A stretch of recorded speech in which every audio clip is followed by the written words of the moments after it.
Hello, welcome to Revelator Alpha. It's a radio podcast thing, and I'm talking about motorcycles. Of course, that's always what I'm talking about. What's going on in the world out there?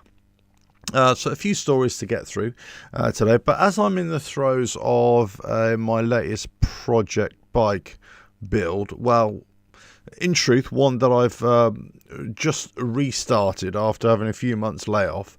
I thought I'd sort of dig into it. I've also been getting quite a few questions for the last couple of weeks, I suppose, about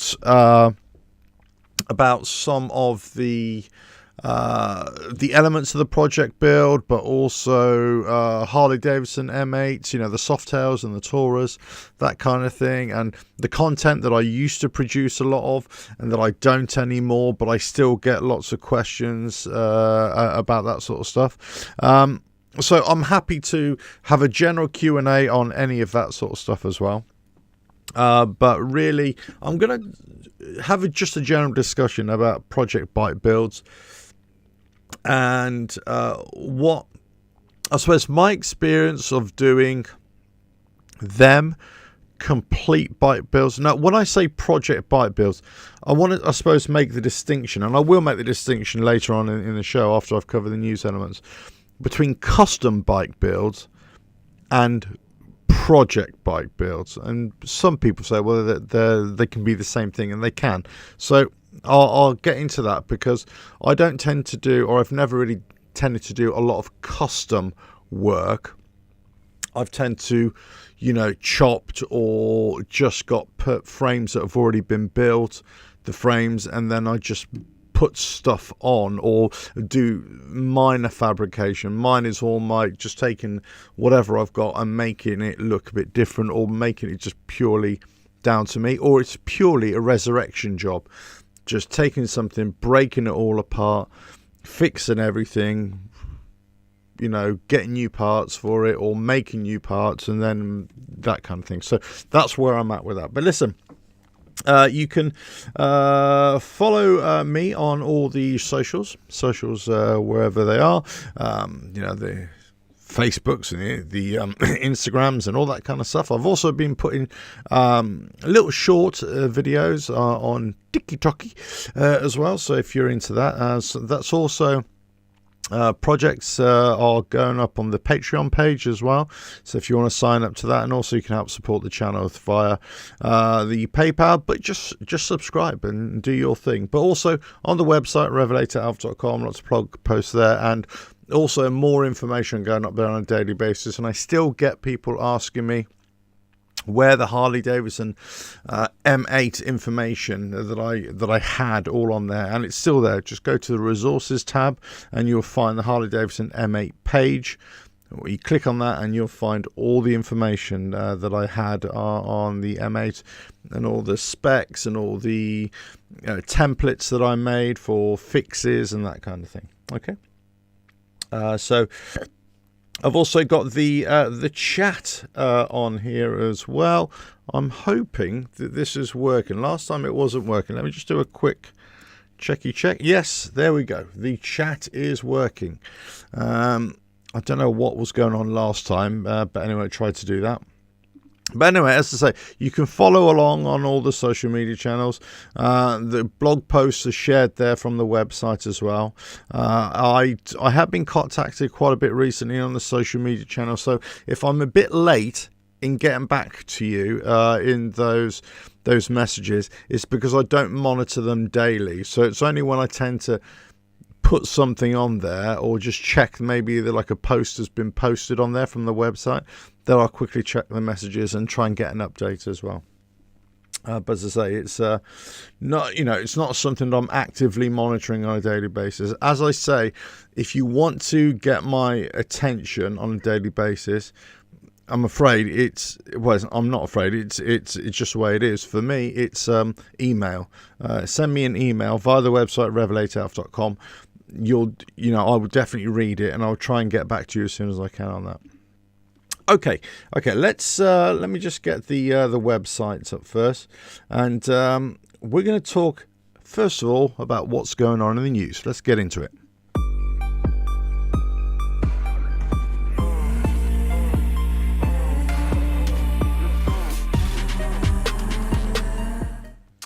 Okay. So first thing here really is from India. Hero Motor Corp. You may have heard me talk about them quite a lot in the last couple of months, maybe a bit more than that. Basically, when Harley Davidson pulled out of India, they had some legacy there that they had to still be committed to, and that legacy is obviously people who have bought Harley Davidsons, people who maybe still wanted to import Harley Davidsons, and a lot of this initially was to do with they were going to team up with another company called TVS to have the servicing and any aftercare service of existing Harley Davidson customers in India, and they were going to service it. Then it went to a Motor Corp, or Hero Motor Corp, and basically that's what that's what happens, is that Hero Motor Corp, they actually deal with Harley Davidson customers in India, and also they provide all the infrastructure for that. Now, what you might have heard me say, that Hero Motor Corp and Harley Davidson have teamed up to build a series of small cc motorcycles, possibly primarily for the Indian market alone, but it may be for other countries as well. Very similar to the Chinese Harley Davidson that's been with QJ Motor. It may even be very similar looking bikes. So, we don't know any of the details on that at all, in terms of what sort of bikes they're going to be. But anyway, there is a relationship there. It's been ongoing for a couple of years, and they are producing new bikes. This has been confirmed by the CEO or the head honcho, let's say, of Hero Motor Corp a couple of months ago, whenever it was, and I released the article where it actually said it. It was quoted him saying it. I think it was a leaked email or something, or he sent it in error rather than it being like a PR thing, press release thing. It was more like it was a leak like that. Anyway, but here, so this is a relationship, just if you didn't know that. Obviously, Harley Davidson have gone in with a Chinese motorcycle manufacturer, but they're also going in with an Indian motorcycle manufacturer to produce more small displacement bikes, right?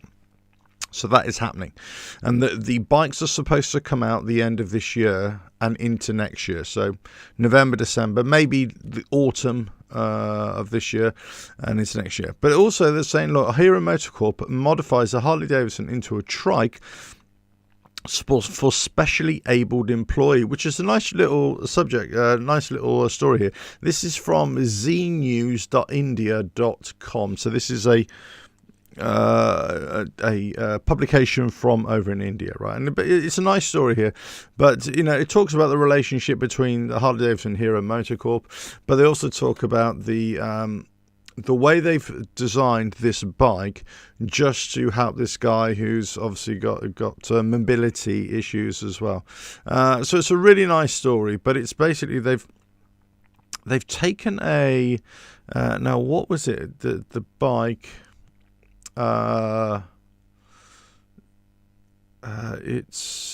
It's a Road Glide, not Road Glide, a Road King, I think it is. But then they've modified it in a very interesting way. It's not a traditional trike. It's more like it's a motorcycle with wheels set either side of it, and that gives it stability as well. So very interesting. There we go. Oh no, it is. Okay, it even says here. So my eyes are not deceiving me. Basically, furthermore, Hero is also handling the operations. Here we go. Handling the steady operation, the company came across a special case of modification of a Harley Davidson Road King motorcycle. The bulky motorcycle was to be modified into a trike for a specially abled rider. Taking care of the situation, the company converted the motorcycle into an operational trike. It doesn't look like a trike in the traditional sense. What it looks like is a motorcycle with for want of a better word, big, large stabilizer wheels on either side. That's what it looks like to me. But interesting and great. Obviously, it's great story that they've done this for one of their employees as well. That's really good. But I just think it's an interesting design. You've got these large stabilizer wheels either side. I think it's good. So there we go. Well done for Hero. Well done for Harley Davidson, I suppose. Okay, so the next story here, this is the breakout. Lots of people have been talking about the breakout, this 117, this 117 breakout from Harley Davidson. Here's a nice story from topspeed.com. It's a German-built Harley Davidson breakout. Has so much gold, it will make your eyes sparkle. And it basically goes on to describe this bike. I mean, personally, I don't like it. I mean, I've got to say, personally, I don't like the flow of it. I don't like the line of it. I like the breakout, but I'm not in love with the breakout. I just don't really like the stance of the breakout. I don't like the rake and trail of it. That's just a personal thing. Nice bike, but it's just not for me. And this is the similar kind of thing. I don't like bikes that have got that increased rake so much for me. I like something that's just a slightly, it's only a couple of degrees here and there, slightly less. That's personally what I like. But anyway. This is topspeed.com, but I just thought it was an interesting take on this. My initial thought was that this breakout had very much similar lines. So there's more pictures here.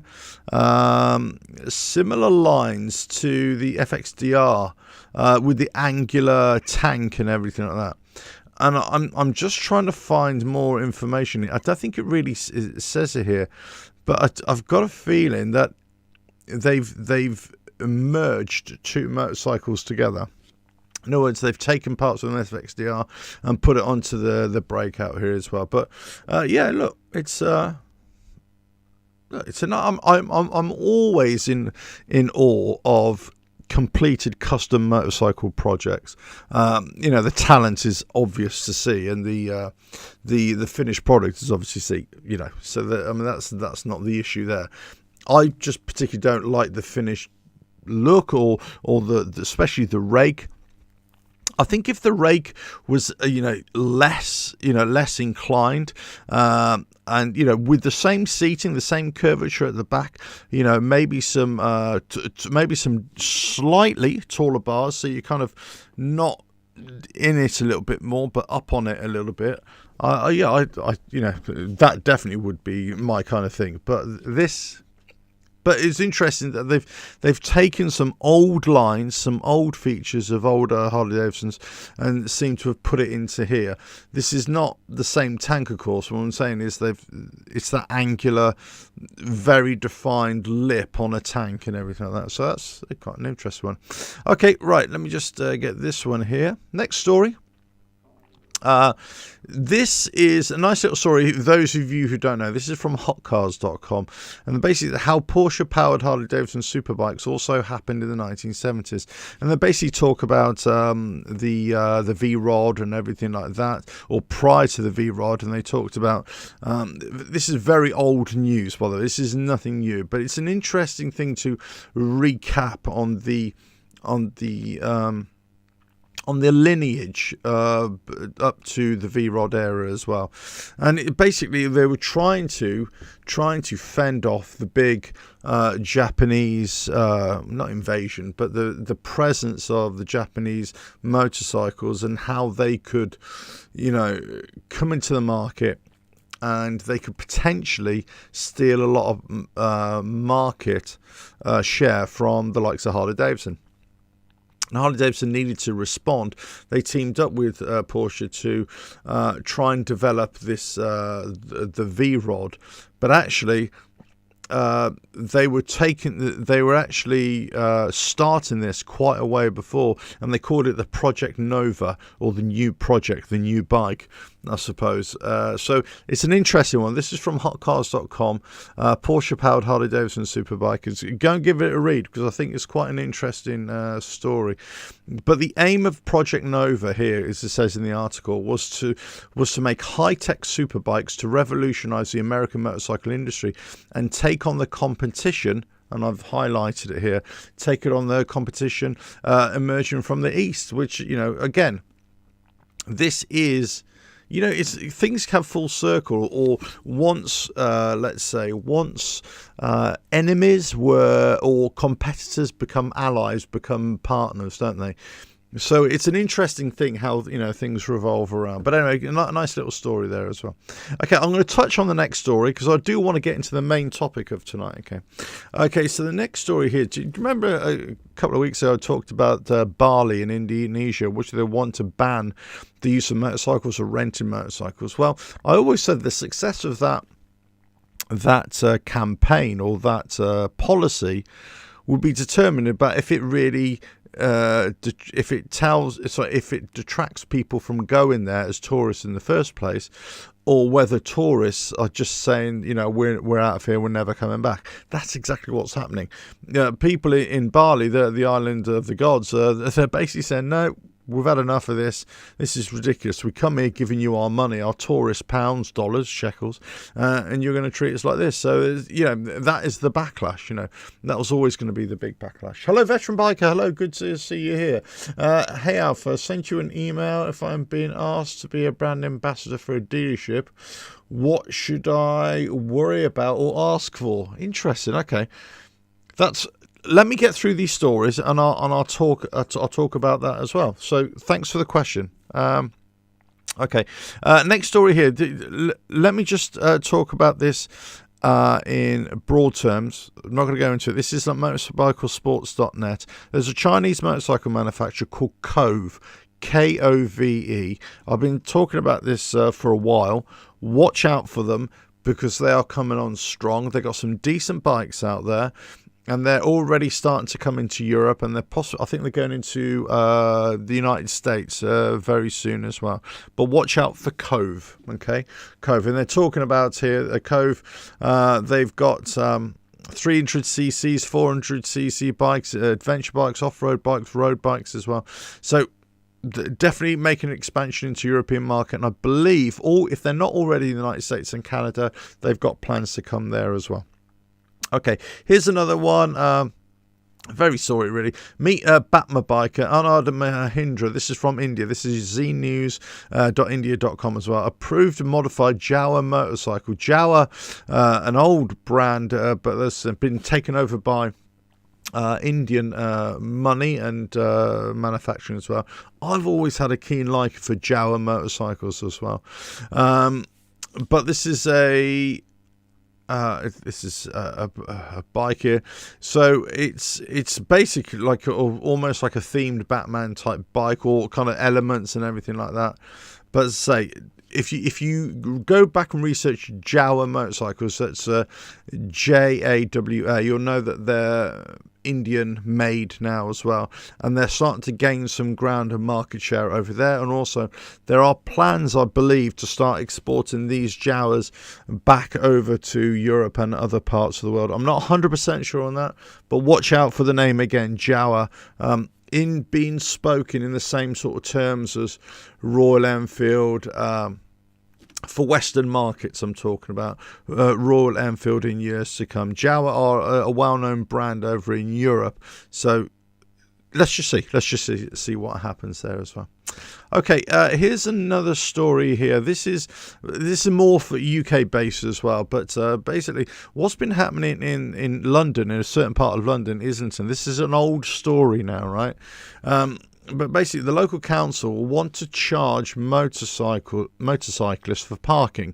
They got designated parking areas on the side of the street, and they want to charge them. Motorcycle parking was always for free, so there's been a big backlash against this, and the signage and everything like that. And it's almost like you're being penalised for helping congestion here as well. And basically, this is a lobby group in the UK, the Motorcycle Action Group.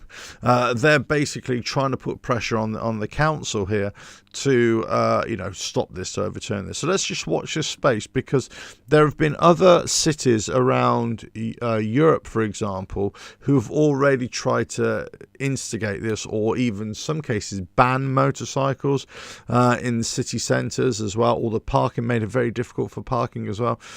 Barcelona, I think, had a big thing about this a couple of years ago. So watch out for this story if it develops further as well. Here's another quick story from More Bikes as well.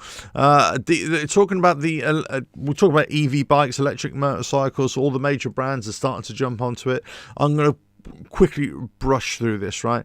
But essentially, BMW motorcycle manufacturing, we know they've got electric motorcycles and variants and scooters type things in the planning, and this is just a little bit more of an expansion on that as well. But there's basically their one that they've got is the CE04. Those are scooters, but they're also looking at bigger motorcycle models, as it were. So watch out for that. These are all from patents that are being placed. If you're interested, go read the story from morebikes.co.uk. Nice little story there. Okay, this is a bit of news here. I thought this piqued my interest. Talking about Tesla motorcycles. There was always a thought that Tesla might produce a motorcycle, an EV motorcycle, electric motorcycle. This here from talknews.com is saying, no, that's never going to happen. But interesting, that's not the story for me. The story is the mindset behind Tesla. And they say Tesla is never going to make a motorcycle. They are far too dangerous for Tesla, not in terms of accidents, but it's the mindset here. They are far too dangerous for Tesla and its mission of safe and sustainable energy vehicles. This is both a good thing and a bad thing. If you're looking to buy a motorcycle from Tesla sometime in the future, unfortunately, you're out of luck. However, an EV motorcycle from another company may be an option. So it's not necessarily they think it's dangerous in terms of risk to life. It's a financial danger. And again, talknews.com, go and read the story. But it's about the value of the electric motorcycle in terms of the battery, how much they would want to give you, the customer, in terms of value, and realistically how much that would charge. If you want an optimum motorcycle battery or motorcycle from Tesla, it's going to cost a bit more. But you're going to get a better bike, as it were, or better power plant, as it were. But interesting story there as well. Okay, here's the next one. Again, I want to brush over this, but this is from Solodrome.com. They found this Moto Guzzi 1993 Moto Guzzi Daytona 1000, still in the box, still in its shipping crate, right? Completely unmarked, unridden, and whatever. And the reason why I kind of bring this up, there's a YouTube channel I know, and I forgot what they're called, Beards, Bike and Beards, or they got another YouTube channel as well. Anyway, they're one of the few YouTube channels. They're a motorcycle channel. And they do this kind of thing regularly, or not regularly, but every now and again they buy a bike that's in a crate. They buy it, and they find it, and they've obviously spent quite a bit of money on it. Then they unbox it, as it were, like an old bike, and try and get it started. So it just amazes me, because I get press releases from auction houses quite a lot. Actually, I haven't had one in a while, but quite a lot, where they're saying, look, there's an auction of this unpackaged bike that has been found in some kind of warehouse somewhere that's never been touched, or stock, old inventory that nobody's ever sold, let's say, or these are customers that have bought and paid up for a bike, and they haven't picked it up in 20 years or something. So, then it's just like, well, just get, we're just getting rid of it type thing. These kinds of stories, they're barn finds with a twist, as it were. They're not barn finds because they're, the bikes are in perfect condition. So, again, this is from Cylindrome.com. Go check it out if you're interested. Okay, here's another story here. I thought this from Top Speed, I thought it was going to be an interesting story. It is basically why sport bike riders are transitioning to cruisers, or why more are. It's essentially what it comes down to is an age thing. Well, tell me something I didn't know, basically. It's more comfortable or whatever, but I think what is true to say that technology has improved a lot in terms of cruisers over the last 10 years or so, something like that, 10 years or so. And the Harley Davidsons and the Indian bikes of this world, whilst they're cruisers and tourers, they're actually they are much better riding bikes, not only in terms of comfort but in terms of performance and handling and braking. They're so much better than they used to be. So that's why, and I've always said this, that's why you might find traditional sports bike riders who would transition over to the likes of Harley Davidson, Indian, and places like that, or go into other types of bikes that still have decent handling characteristics, not necessarily sports bike performance, but better performance than you probably would have found 15, 20 years ago type thing. There's more of a transition over, and a lot of it's to do with comfort as well. And none of that they say in this article, by the way. This is just me coming up here. Okay, here's an interesting one. Watch out for Kawasaki 2024 next year. There's an Eliminator 400cc engine that's found in the Ninja 400. They're going to put this in this kind of very small cruiser, this baby cruiser, entry-level cruiser. They're going to deliver to different markets as well, so watch that. Okay, here's the other one. Curtis Motorcycles. Curtis Motorcycles, who are the renamed Confederate motorcycles from Harley Davidson. I'm 100% sure that, 99% sure I'm correct in there. They're selling off, this is from Cylindrome.com, by the way. They're selling off their pre-production prototypes, and they're crowdfunding, I suppose, ahead of them trying to release an electric vehicle as well. I won't go into the story so much, but I just thought it was interesting that they're trying to sell the pre-production bikes, so the prototypes, so you can buy this, for quite a substantial amount of money, right?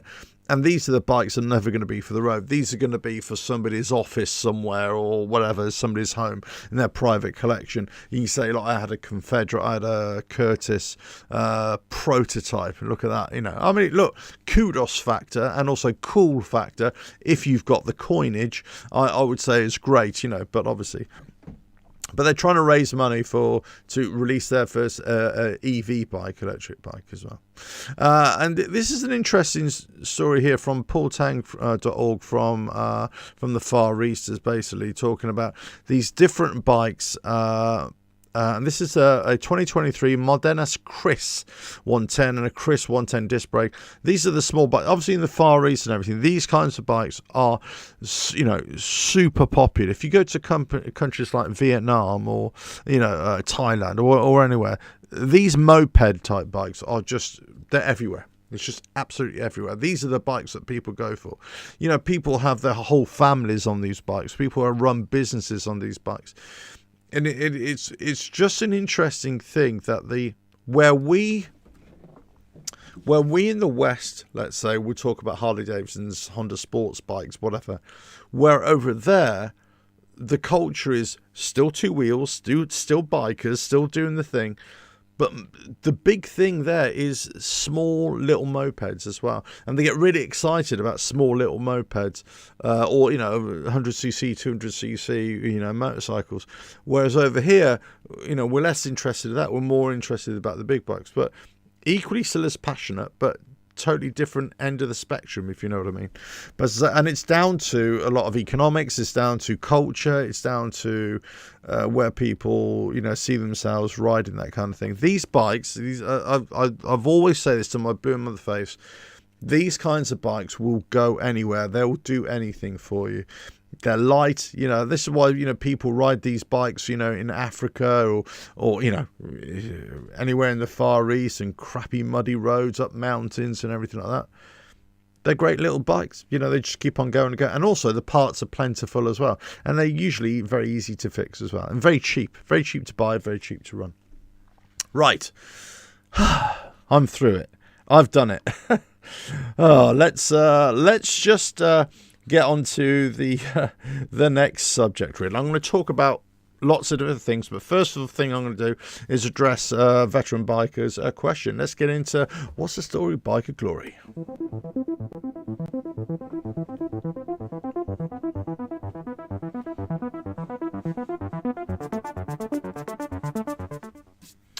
Okay, so I am back. Right. Before I talk about project bikes and everything like that, and building and doing repairs and any Q&As you have, if you don't, that's great. It's no problem. I won't talk about it, and we'll cut the live show short. Veteran biker asks here, "Hey Alf, sent you an email. Thanks very much, and thanks for watching the show, and I really appreciate you. Go check out Veteran Biker, his channel as well. Some good stuff there. But just like all of us, we get offers, we get things. We're trying to come up with content. We're trying to come up with ideas, that kind of thing. So it's good to bounce, ideas off each other and stuff like that. So if I'm being asked to be a brand ambassador for a dealership, what should I worry about or ask for? Very good question, because this is the devil is in the detail. Good evening, Jerry. Hello, how are you? Thank you for joining. The devil is in the detail. If you're going to be a brand ambassador for a dealership, well, you're not a brand ambassador, you're a dealership ambassador. So first of all. Second of all, you've got to make sure. Well, this depends what you feel comfortable with, because maybe some ambassadorship will limit you to only talking about that brand of motorcycle, riding that kind of motorcycle, and they won't let you ride anything else. So there could be something like that.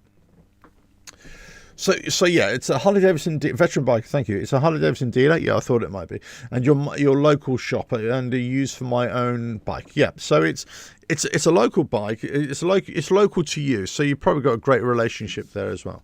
So I think the devil's in the detail. Devil's in detail in what they want you to do, what you're comfortable to do, and is there contractual obligation for you to do it, but also, what would happen if you broke that agreement, broke that obligation, let's just say, for example, you ride a Harley Davidson, right? Let's just say that a friend of yours rides up on a Kawasaki, and you say, I want to make a video about a Harley Davidson ride. I'm giving you an idea here, okay? So watch out. I'm riding a Harley Davidson, right? I've got a Harley Davidson, and all of a sudden, my buddy's got a Kawasaki. I'm going to make a video of a Harley Davidson guy riding a Kawasaki, right? And exchange Kawasaki for any other brand of bike, right? Now, if by you making a video or having a discussion piece or whatever on another bike affects your ambassadorship, let's say, then you might have a problem. And it could be one that sours your relationship with the dealership that you're trying to have a relationship with, or it may cause conflict in other areas as well. It also depends what you're being asked to do as a brand ambassador for the dealership or for Harley Davidson themselves, by extension. Is it that you are only allowed to talk about Harley Davidson favourably, or the dealership favourably, or are you being asked to promote them in an unrealistic way?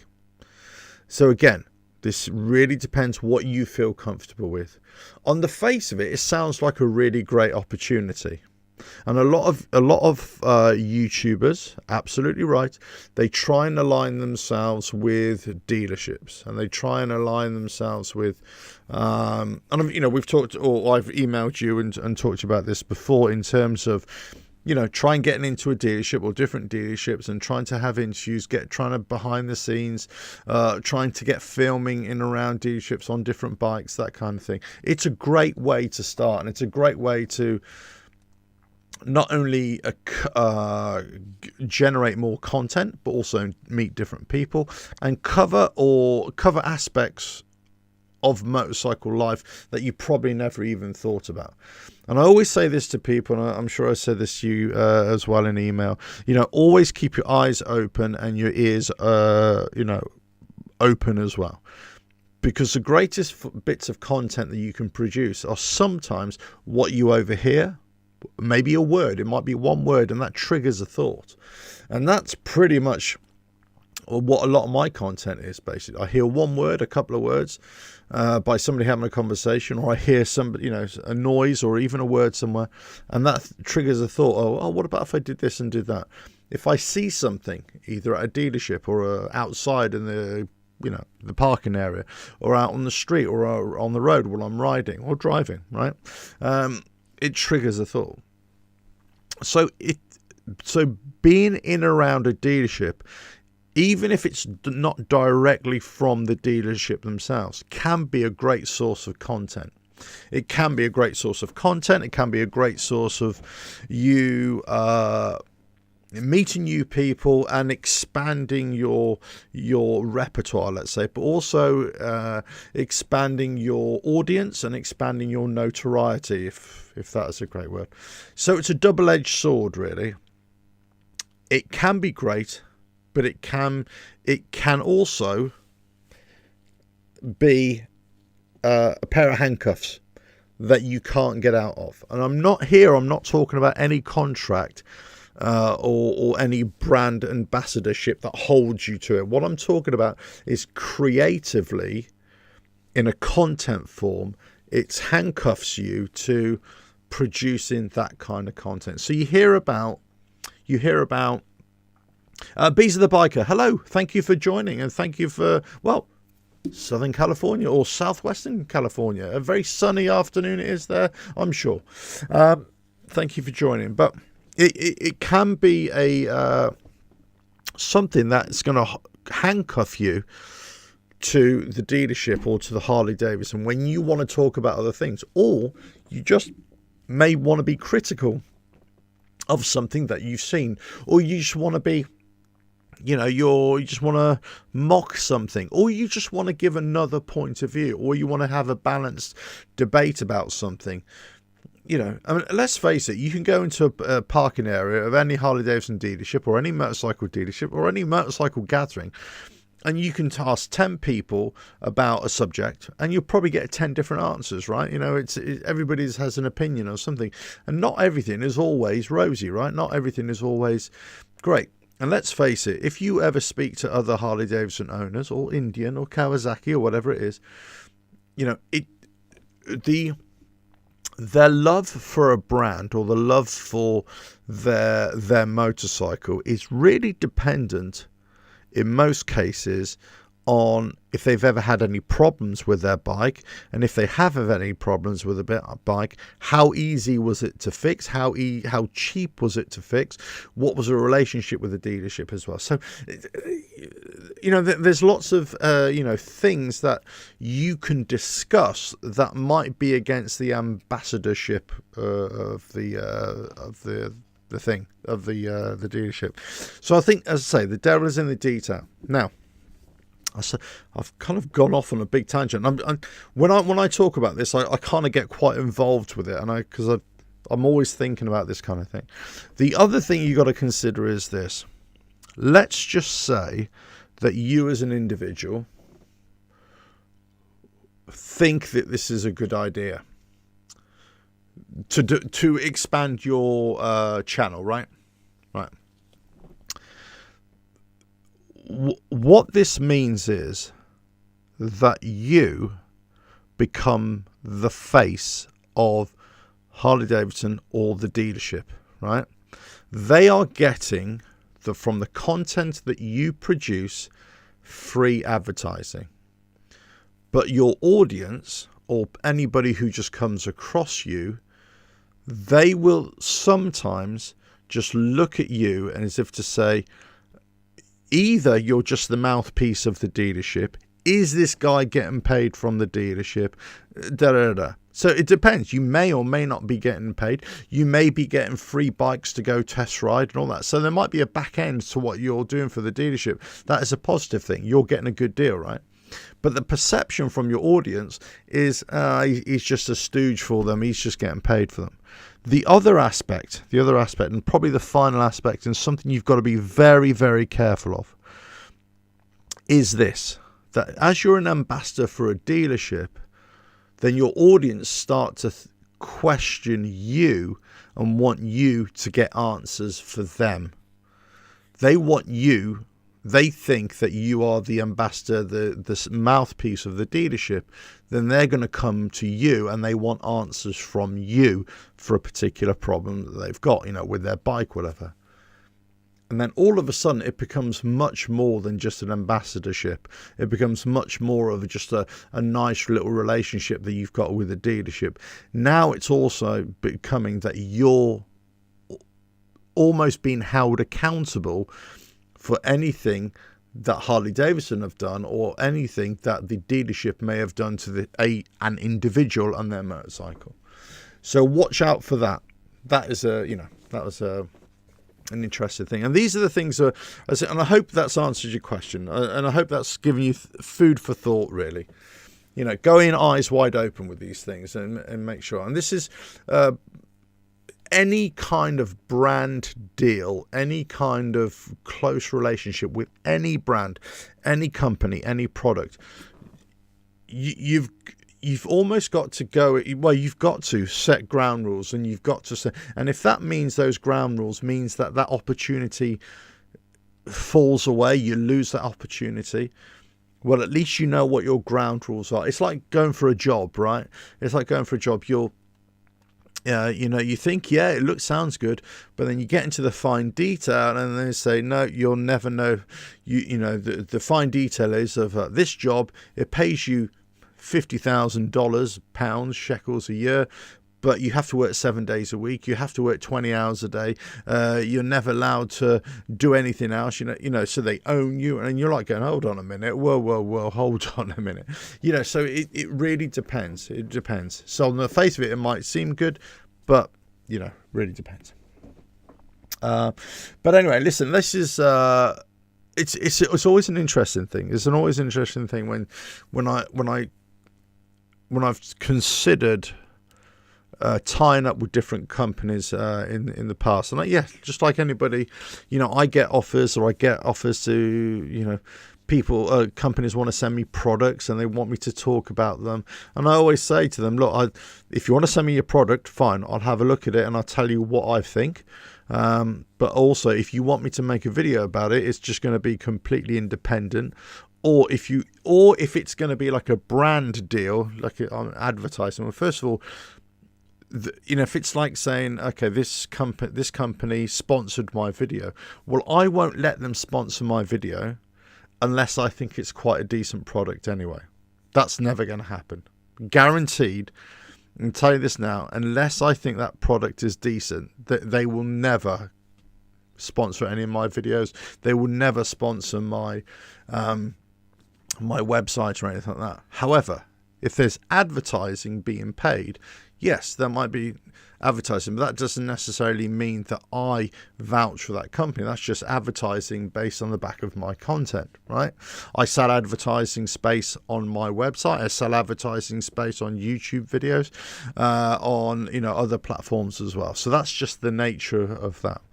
But if you're vouching for a particular company, that you're going to make sure, or a product, you've got to make sure that your word is your bond, and that your audience believe in what you say. And you've got to give somebody, an honest review.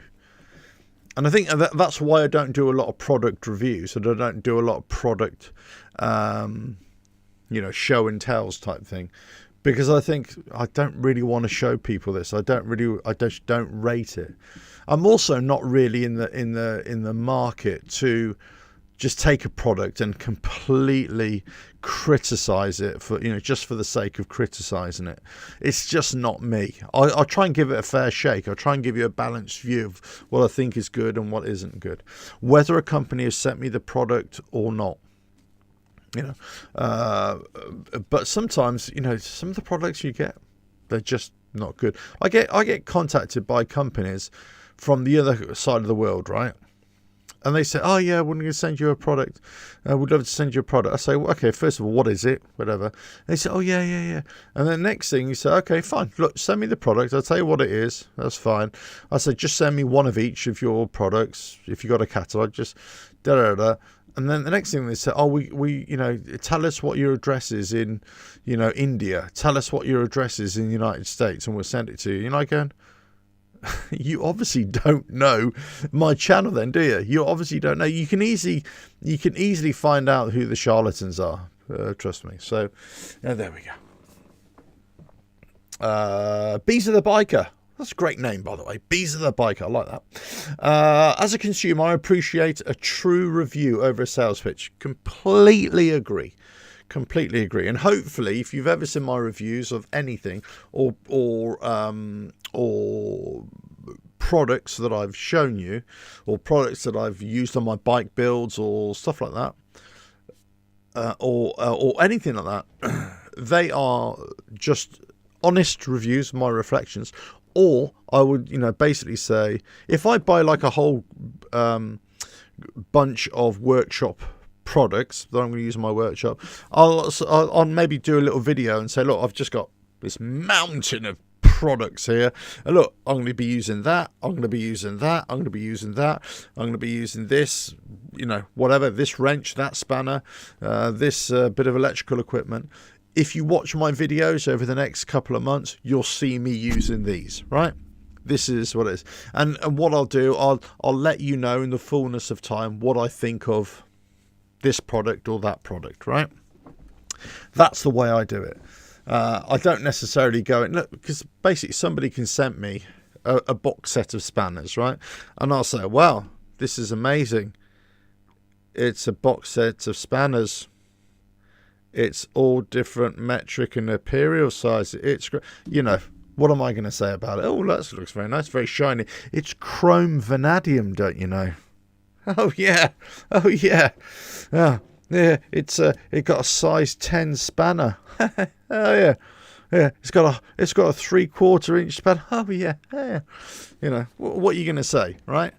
So until you start using them, and then until you thought, oh, this is broken, this is no good. Oh, the steel on that is rubbish, or So that's personally my thing, and this is what I say about motorcycle reviews as well. These motorcycle review channels, I don't have an issue with them, don't get me wrong, but I just think you're giving me a review of a motorcycle you've just got that day. And yes, you're providing me information, I get it, but it is just an opinion, and it's, and I think, having a review of a motorcycle, if you've had it for, let's say, a few weeks, you've had it for 6 months or a year, I think those are decent reviews, because then you can say, actually, look, this is what's happened to me with this bike over a long period of time. I think those are really good value ones if you're interested in a particular bike. But at the end of the day, I always say, look, it's the same thing. Hey, if you're interested in a bike, go to a dealership, go and try one. Or if you're interested in a used bike, go and ride it and see what you think. That's it. It's a big thing, I think. Personally, I mean, I'm sure many other people out there in the YouTube world or the online world don't see it as I see it. I'm possibly one of the very few who feel this way. Because I suppose I'm not trying to be as my only goal in life is to be a successful YouTuber or a successful podcaster or have a successful website or a social media following. That is not a priority for me. I do this because I enjoy it. and I stopped producing the content, which I didn't particularly enjoy doing anymore. But I do really enjoy live shows, live interactions. I love long discussion pieces and things like that. I also I've started to enjoy the very short videos now as well, which I'm putting on the various platforms, just as a bit of fun. But that kind of thing. So, my output, my creative output has changed and has evolved as many people do as well. But, it's always something that you've got to be mindful of, and always something that you've got to keep on looking at. But this is what I would always say to anybody doing this kind of YouTube thing, especially, is that always be mindful of what you're saying and who you're saying it to, because who you're saying it to is you guys, right? You want to have, whether it's entertainment, whether it's fun, whether it's just something to have listen in the background, or some kind of discussion, you want to have something that you can believe in, right? If you start smelling a rat, then that's the problem. And when I look at YouTubers, motorcycle YouTubers, or any YouTubers, because I don't just watch motorcycle content. Crikey, I watch all sorts of stuff, right? You read between the lines. You see it.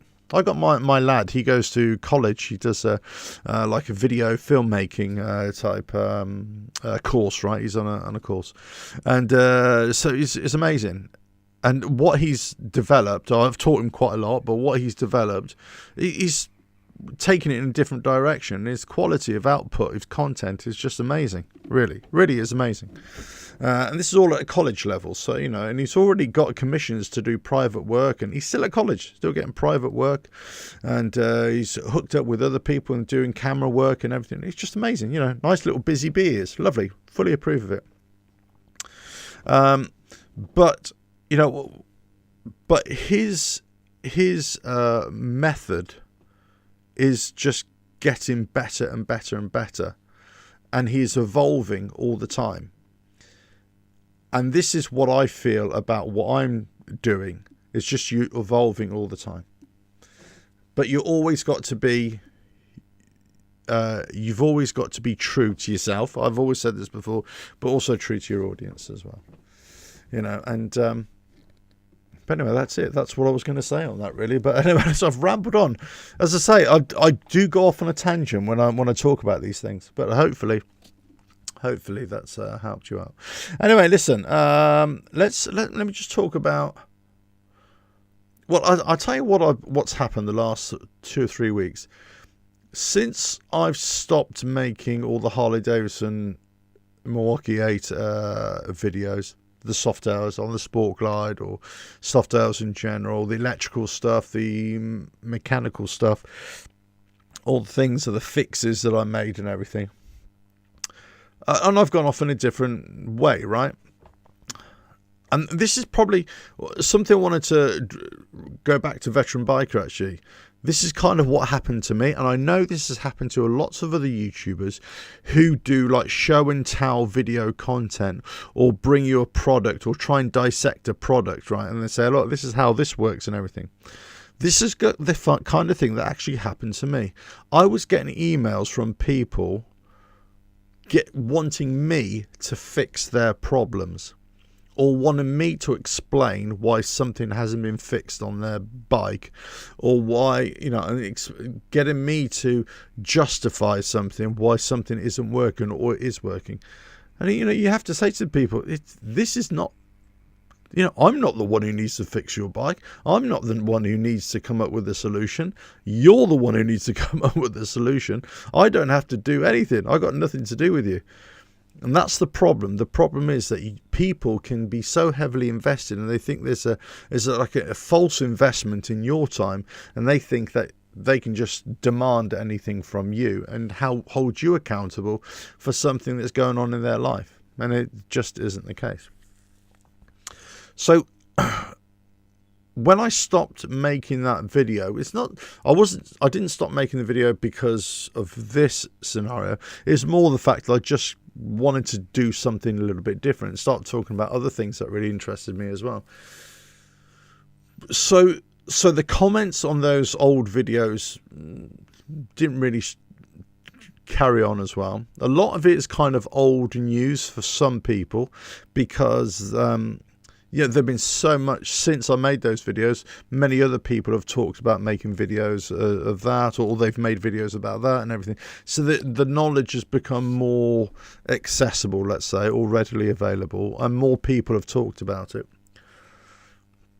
So because of that, less comments on there, and they still get good views, but they're not the kinds of videos that people are really talking about.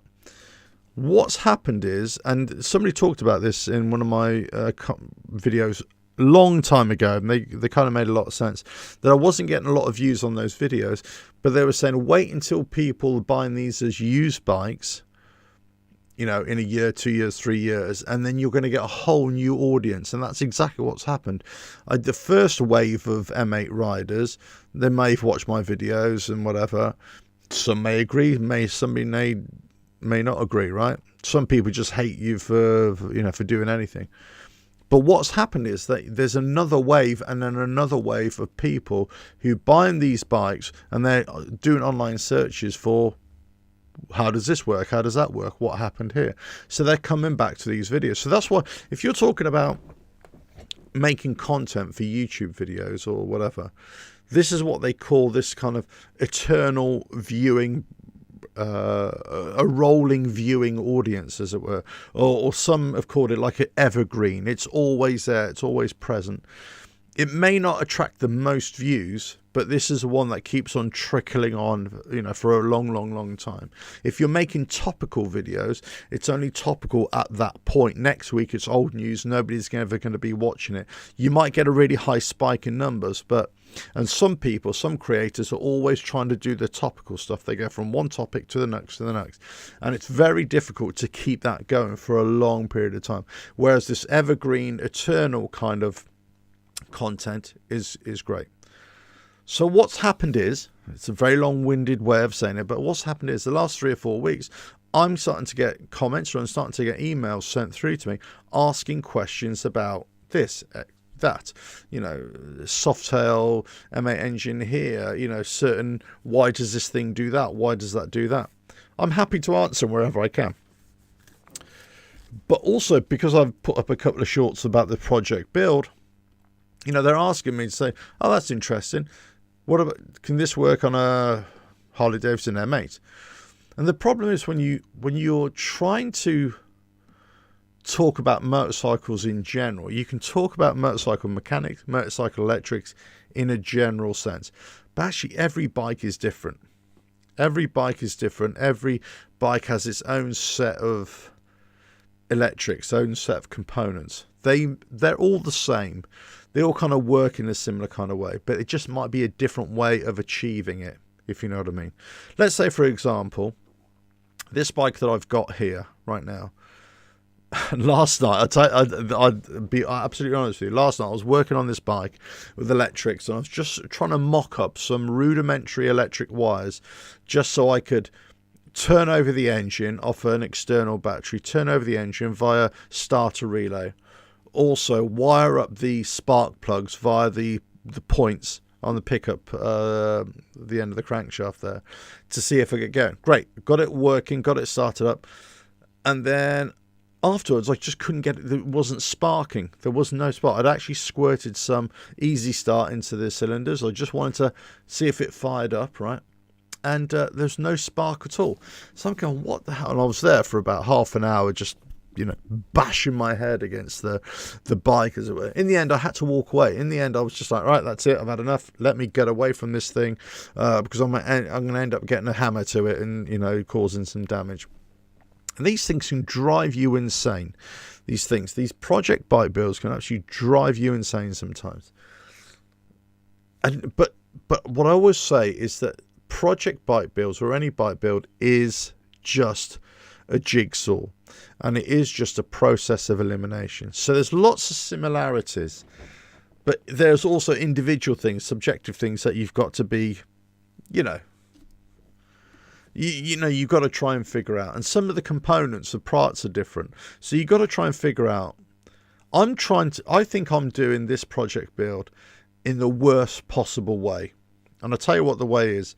I got it from a box of bits. The box of this bike came in bits and pieces. It wasn't a fully formed bike. So I had no idea where everything went. I've had to piece everything together to see where I think. Then I've got a couple of manuals, but the manuals are not relative to the engine specifically that I've got.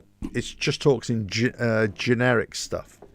When you talk about wiring diagrams, I might as well just throw that out. I've thrown that out because I say, you know what, I'm just going to go back off cafe racer wiring style, chopped Harley Davidson or chopped wiring that I've done before, to say actually just go to the basics. And this is what I'm talking about. You know, you just have fundamentals which you know, but then you've got to see if it works.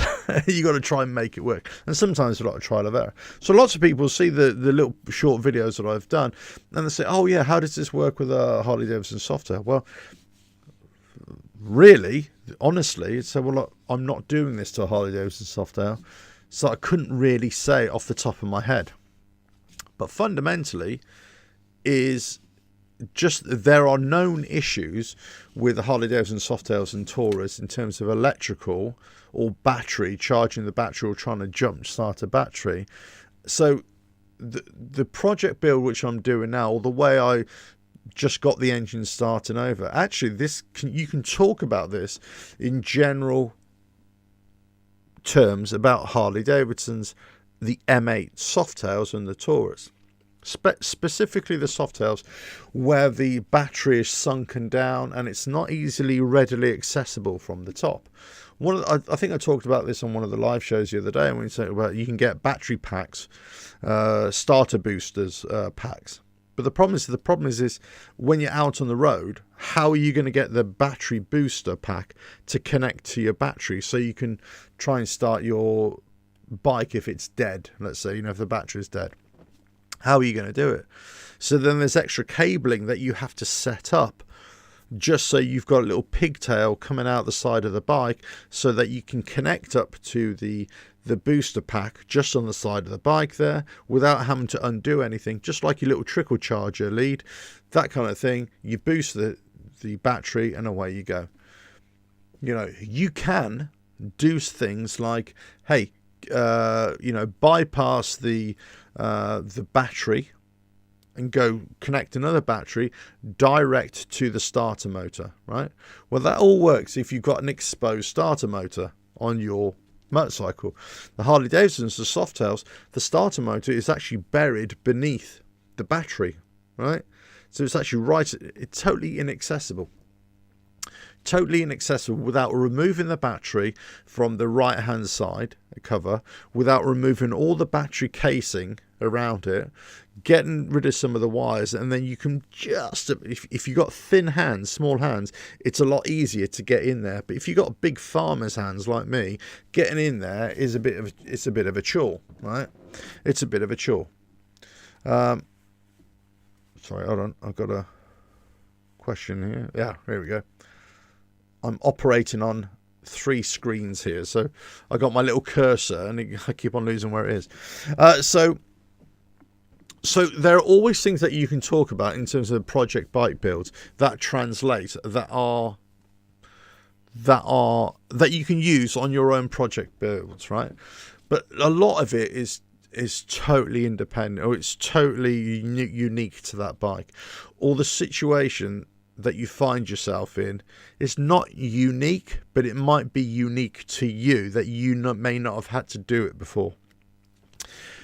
Project bike builds are, for want of a better word, a right pain in the behind, a right pain in the arse, right? I can swear now. That's not even swearing, but I can swear now because I'm an hour into this live stream. But they're a right pain, and I tell you why there is. Because you start off with great intentions. You start off with I'm sorry, let me just come back here. Project bike builds are a pain in the arse for people who are just doing this at home as like a hobby, or doing it because they just want to get a bike They want to redo a bike, right? They're a pain in the ass because at some point you come up against the brick wall and you don't know how to overcome it. Now, on the best bike builds in the world, and the ones that run smooth, you may get one wall that you have to overcome, or the wall is quite small. It's not really a major problem. You got a couple of friends, you can figure it out. But sometimes you get the mother of all project bike builds, which is just a headache from start to finish. It fights you at everything you touch breaks. Even the tools that you use on it, they break. You think you've mastered it. You think, yeah, I've got the engine together. It all looks good. You've put all that, you broke down the engine to its engine casings. It's all good. You put it all back together again. You put it in the bike, and then as soon as you fire up, the engine blows, and you're like going, what the hell? Or the electrical doesn't work, or, whatever. Or you start spending money hand over fist for this bike, right? Hand over fist. You think, I'm going to do it. I'm going to do this bike. So, and then you run out of money, right? And you think, so the project just drops away, or you run out of patience, or you run out of ideas, or the project just becomes too big for you. And what you thought would be an easy job becomes quite a hard job, right? Not always, but I'm saying these are common things that happen. So, there's always hurdles to overcome, and there's always money to throw at it, and they could be right money pits. They can be. So let's just say the last bike that I did for fun, the last one, which is the 125cc Riehu Marathon 125. Nice little project, nice little bike at the end of it. I quite enjoyed doing it as it was. But it was supposed to be a cheap little fixer-upper, and it wasn't. It wasn't a cheap fixer-upper at all. I actually sold the bike for about £400 less than I'd bought and spent on the bike as well. So in terms of making money, it definitely wasn't. A decent project. In terms of it fighting me all the way, it's probably one of the worst I've ever had to do. It was just, everything was going wrong with it. Everything that I had on that bike was going wrong with it, and I had to fix virtually every part of that bike. Either fabricate stuff, weld stuff, new wiring stuff, everything, whatever you can think of. Engine, I had to break down that engine. It must have been 10 times because of different things that kept on going wrong, and different elements kept on going wrong with it. Crazy. But in the end, you got it back together, and you think, you could easily just forget it. Forget about it. Just forget it. Oh, I've had enough. I want to put it away. And then these project bikes, don't think that these project bikes are going to be 100% reliable from the moment you finish it. They then become what I call tinker bikes. Is that you're always having to tinker with it. You're always having to do something with it. Now, some of us love that. We love that little bit. You might only go and do a day's ride every now and again, or a little half an hour ride here. But you kind of enjoy bringing it back to the workshop and, working on it and doing little things here and there. Richard Gitz, Las Vegas. Hello, checking in. Hi, Mr. Revelator. Hello, Richard. Thank you for joining from Las Vegas. How are you? Bees of the Biker. I made a pigtail that connects to the battery tender. It's a pain to get to the battery on my Sport Glide. I have a project bike as well as it's an ongoing challenge. Let me ask you, Bees, the wiring that you're using to the battery tender, is that the same? No, just sort of saying. Are you using that wiring, the battery tender wiring, as booster cable wiring? Because if you are, I would say that you're going to have a problem there. And the problem is this: that the wiring for trickle charging for battery tender it doesn't have to be very thick gauge wiring at all. It's a very low current that's going through, current that's going through. I can't remember what the charge voltage is, very, very low. But obviously with boost cable, that's going to be a lot of amperage going through it, so it has to be a thicker cable as well. So in other words, if you've got battery tender cable and you're going to have a separate wiring coming from the battery, that is your booster cable as well. But you're absolutely right, it's a pain to get to the batteries on the Sport Glide and all the Softails. They're all the same. They're all the same. You have a project bike as well. What's that? Let us know what that is. I'm always interested to hear. But they're on. Yeah, you're right. There are ongoing challenges. They're always an ongoing challenge, and part of that is the fun. Part of the frustration that I have with project bike builds. It's not the project bike. I'll be 100% here. It's not the project bike. It's not the technical stuff. It's the flaw in this grand plan is me. I get frustrated with the builds because sometimes they're just not happening quick enough, or something out in my life, whether it's this kind of YouTubey type stuff, or the website, or my day job, or family life. Those take priority, see. So sometimes these project bike builds can be frustrating because you want to do them, but you just haven't got the time to do it, or something else gets in the way. And that's one of the reasons why I got rid of the last project, Riehu, which always my intention to keep it. It was never to sell it. It was never to make money out of it. It was purely for me to just fix this bike up and go and have a bit of fun on the trails, as and when I wanted to. But the fact is, I never rode it. I probably rode it twice in 6 months, or maybe even longer than that. Hardly ever used it. It was just taking up space in the workshop, which is a common thing.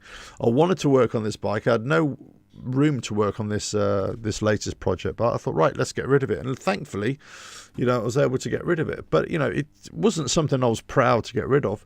It's just just have to be face facts, really. But the frustration is that it's the limitations that I have in terms of time, but also you get frustrated with a project build because you come up against a problem. And I think I talked about this in previous things I've talked about in terms of bike builds. But also, let's just say I've got a new bike. A classic one. The classic one is when I got my Harley Davidson Sport Glide. So I got Sport Glide, just like you, Beezer. I got a Sport Glide, right? Love the bike. But I think I've said on numerous occasions, right? This is the first time that I'd owned a Harley Davidson. I've ridden Harley Davidsons in the past, but never owned one. So here was the thing. I'd never owned one.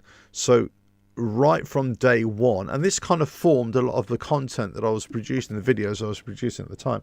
It was me learning about it or finding out things about it, and then just relay that information to you guys. But also what I was doing, I was taking the knowledge that I've got of bikes from the last 40 odd years, whatever.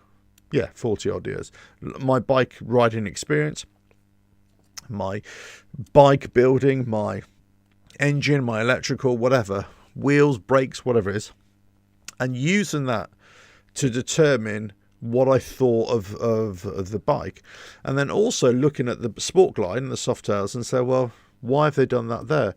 There should be something else, that you should do this, or you can do this another way. So it always makes me laugh when let's say you watch a video, or you get a comment on the video, or overhear somebody at a Harley Davidson dealership or anywhere, and they say, oh, there's only one way to do this. The only one way is you've got to take it to the dealership, and then they've got to do this to it and this to it, and you must have this inspection done every 500 miles and all this.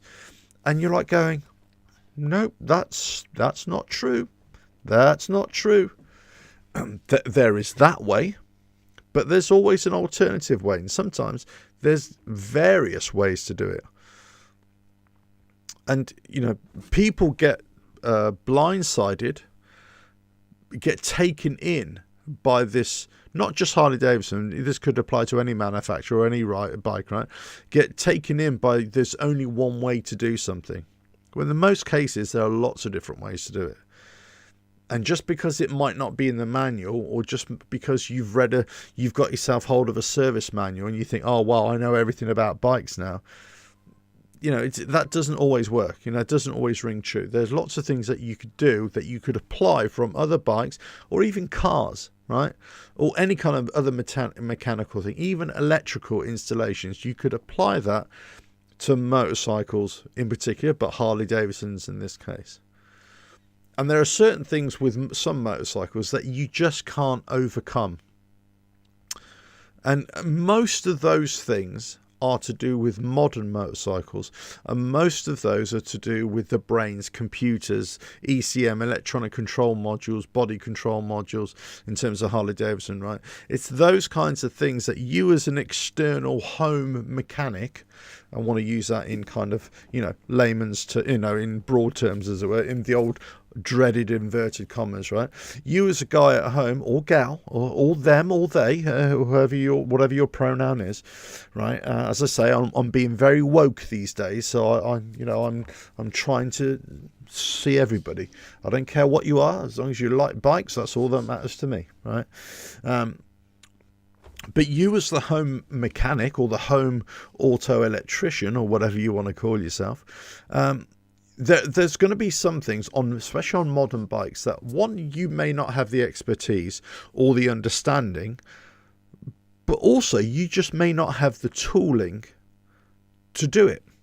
And this is where I find myself a lot these days with, let's say, my car or my truck, my pickup truck or my bike, let's say, in terms of peripheral stuff, in terms of, wheels, brakes, that kind of thing, general stuff, general mechanical, undoing bolts, turning them back on again.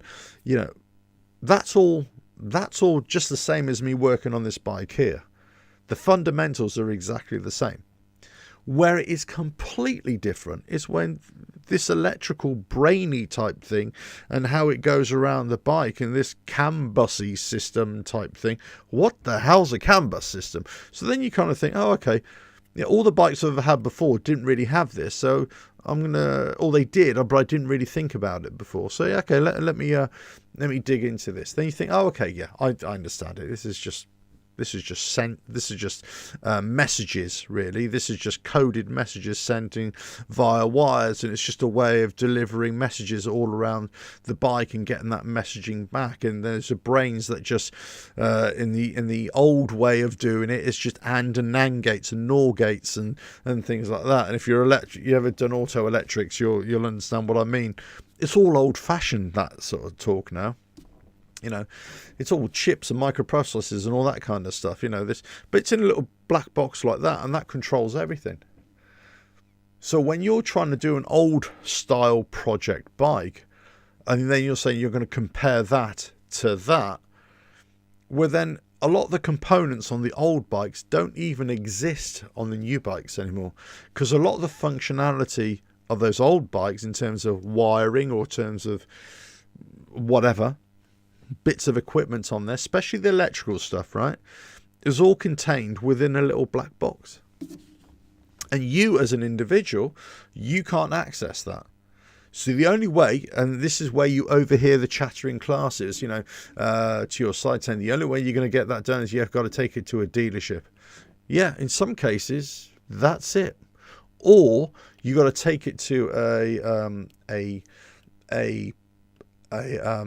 an independent workshop, independent garage that can access your motorcycle to the same degree that a dealership can. Now, when I was making the Harley Davidson Sport Glide videos, there was a problem. Because the independent workshops couldn't access the information on the ECM BCMs. And certainly, even today, home mechanics cannot access that easily, right? To do the work on that.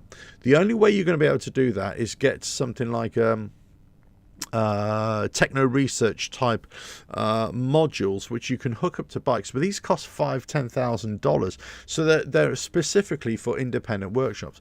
But even those, they can't do full functionality that, let's say, Harley Davidson with a digital technician can.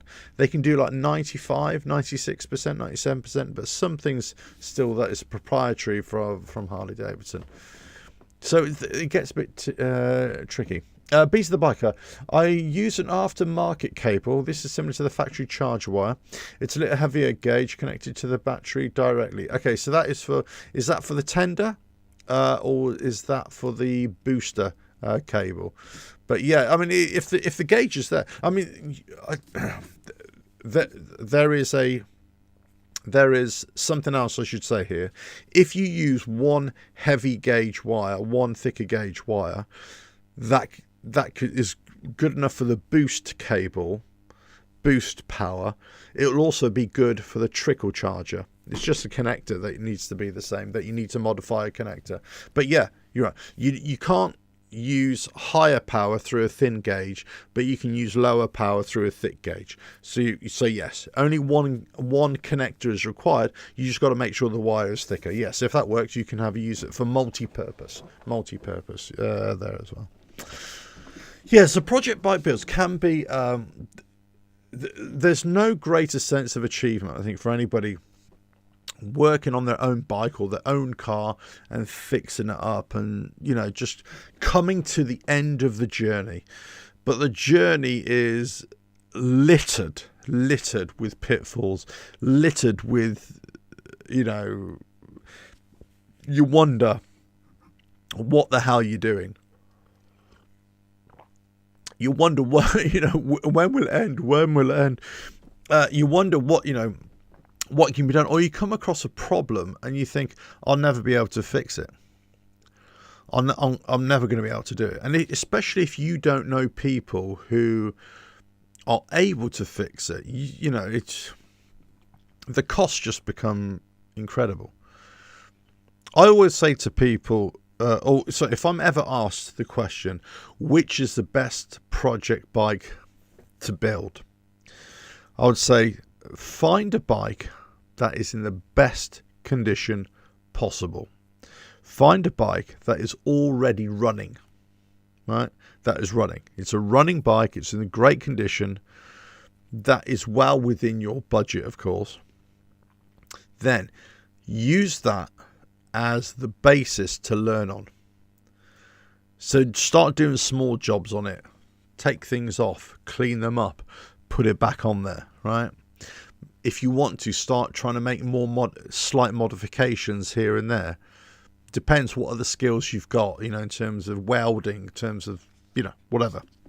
Work on that principle first. But if you've got a working bike, first of all, you're ahead of the curve. You're ahead of the curve. And they always say this about restoring old cars as well, or restoring cars. Try and buy, whatever you do, try and buy the best used car, project car, best used project bike that you can possibly find. And definitely, starting out, find one that is intact and that is all working. Right? It might be old, it might be battered, whatever, but try and find it, because when you have to start trying to put pieces together that you don't know should even be there, or what pieces are missing, that's a real challenge. If you've got something that just hasn't worked for a long time, it might be interesting to do it, but you might be, you could be, especially for somebody who's just starting out, never done it before, you could get buried in this thing and you'll never come out of it. And this is why so many people, I mean, I don't know what the percentage is here. I'm just kind of hazarding a guess, but most people, I would say most people who start a project build, they give up, they lose interest, they sell it on, they it stays buried in the workshop for years and years, and it happens all the time. People just they get that hurdle and they either get distracted, they run out of money, they can't find the parts, whatever. sometimes the project build is just too big for them. They jumped in way too deep when they should have started lots more. So this is always my advice to anybody on project builds. Start off with the best possible thing that you can work on. Make small jobs, make small little projects for yourself, and it could be a lifetime of you gradually building up different projects, working on different things, whatever. But the ones that I particularly like, and this is where I go back right to the very start of this live show when I talked about the difference for me between project bikes builds and custom bike builds. So custom bike builds is obviously you are making a bespoke motorcycle for you, right? And that now the outer limit or the outer spectrum of that custom bike could be everything is fabricated by yourself, frame, welded, different stance, different rake, different trail, everything's all whatever, different engine, different wheels, different mud guards, fenders, whatever, different handlebar position, different lighting, different whatever, different seat, handcrafted seat, handcrafted leather, shaped tank, all that kind of stuff, right? Like the professionals do, professional custom bike builders, right? Most people, 99.9% people aren't that. They're not that. And most people can't do that kind of thing anyway. And I'm one of them. I can't do that, right? I never claimed to do that. I probably do. The most I've ever gone in that direction is gone to. I've got custom frames, and I've taken an engine, a complete bike, a donor bike, as it were, and I've taken the components, or many of the components off that bike, and put it into this frame, created a new bike, and away I go. That's probably the most extreme. Then I've done other things along the way in terms of I've bought a bike that was kind of customized in a hardtail frame. I didn't like it, so I brought it out to this point. I stripped everything off. I've redesigned things. I've made it different, but fundamentally the engine is still the same, the wheels are still the same, the frame is still the same, but I've changed electrical or modified electrical, or made my own electrical. It looks completely different. New tank, everything, new bars, new headlight, new instrumentation, everything. So fundamentally it looks the same, but actually underneath it's quite similar. Then I take the bulk of my project bike builds, okay? The bulk of them have been that I've got a bike, either one I've owned or one that I've bought, that are running bikes, or bikes that are complete but just do not run anymore, okay? But I knew they run. The engine turns over, or the manually you can get, on the end of the crankshaft, you can rotate it so it isn't seized up. So then I'm rebuilding this bike. I'm breaking it all down, rebuilding it, and that's like a project bike that I know all the parts are there. I'm just giving it a new lease of life, right? For me, those projects are the most, are the best of the most. So those are the ones that give me most satisfaction, because I'm not necessarily changing anything. I'm just bringing something back to life, and I really enjoy that part of it, of project bike builds. This side of it, the heavy customization ones, or the complete customization ones, I've done hardly any. A few bikes here and there. The project bikes in the middle, the rejuvenation ones, and let's say the Riehu Marathon, which I just did, the one before this, I would class that as one of those, right? That's one of those builds, right? Then I've got this kind of, then the other side of it is it's very light project bikes. I've taken something that just requires something that is wrong on the bike. I've bought it, that it's a non-runner, as we like to call, and I've got it running again. I've hardly done anything to it. I've just fixed it mechanically, electrically. I haven't had to open up the engine or anything like that. Fixed it, and away you go. Those builds are the best ones for instant gratification. So you take a bike, you quickly fix it, you find out what the problem is. Somebody else hasn't been able to figure out what it is. You go there, you drain all the petrol, you put new petrol in, new fuel in, you clean off the spark plugs, you check all the electrical connectivity, you turn it over, you change a couple of seals here and there, you make sure the carburetors or whatever the induction module is all working properly. Then if luckily it all fires up, yeah, a few coughs and splutters, and then it starts running like a dream. You check all the brakes, you check all the suspension. Yeah, it all works. You take it on the road, fine, is all is fine and dandy. Those are the ones that are quick turnaround, quick fix, instant gratification, which is great. The ones in the middle, the bulk of them, rejuvenation project builds, can be an easy one, or they can be a pain in the ass. The ones on the far left, as it were, the big custom bike builds, or the ones that you effectively build in a brand new bike, with custom parts or hardtail frames and everything, you kind of know what you're getting into. That's going to be a challenge. There's going to be a lot of ones.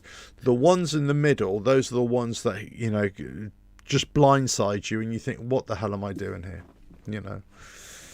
So there's so many different project bikes, but I say the bulk of mine are like hardtail bikes that are not custom fancy choppers, just hardtail frames or choppers or bobbers, that kind of thing, and then moving into project builds, rejuvenation bikes, and then into light customization or just light stuff as well. Just get the bike started and away you go. Beast of the biker. There is a trick to get to the battery though that I learned the hard way. If you take the passenger strap and slide it between the front and rear pad, then remove the seat screw.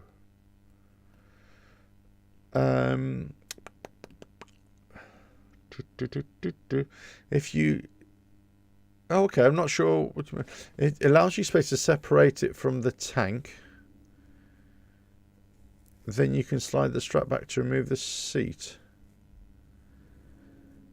Okay, so this is the passenger strap. Is this on which on the Sport Glide? Yeah, I haven't got the passenger strap on mine anyway.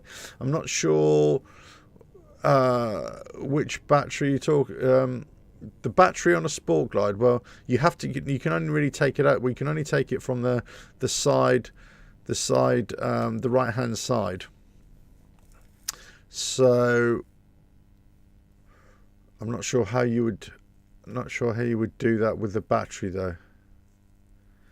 So what you can do is take the seat off, yes, and you can access the terminals with a long screwdriver from the top underneath it, yes.